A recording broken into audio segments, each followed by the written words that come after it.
தென் மாவட்டங்களில் உள்ள 4 சுங்கச்சாவடிகளில் அரசு பேருந்து செல்வதற்கு விதிக்கப்பட்ட தடை உத்தரவானது நிறுத்தி வைக்கப்பட்டிருக்கிறது என்ற தகவல் வெளியாக இருக்கிறது.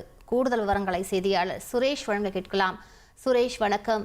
இந்த தடை உத்தரவு தொடர்பான கூடுதல் விவரங்களை பதிவு பண்ணுங்க சுரேஷ். வணக்கம்.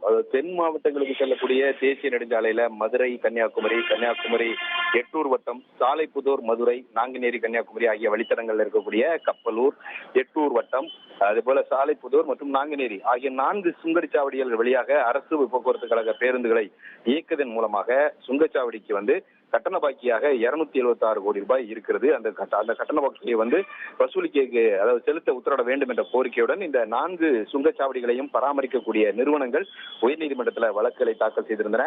இந்த வழக்குகளை விசாரித்த நீதிபதி ஆனந்த் வெங்கடேஷ் 276 கோடி ரூபாய் பாக்கியை செலுத்த வேண்டியிருக்கிற காரணத்தினால் அந்த பிரச்சனைக்கு தீர்வு காண மாநில போக்குவரத்துறை எந்த நடவடிக்கையும் எடுக்காததுனால இந்த 4 சுங்கச்சாவடிகள் வழியாக இன்று முதல் அரசு பேருந்துகளை இயக்க அனுமதிக்க கூடாது என்று உத்தரவிட்டிருந்தார்.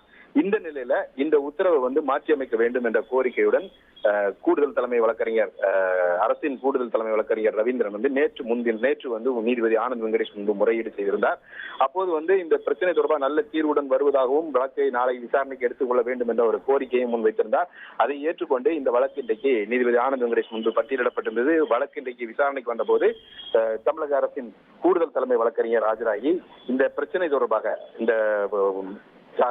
சுங்க கட்டண பிரச்சனை தொடர்பாக சுங்கச்சாவடிகளை நிர்வகிக்கக்கூடிய நிறுவனங்களுடன் போக்குவரத்துறை செயலாளர் பேச்சுவார்த்தை நடத்தி வருகிறார்.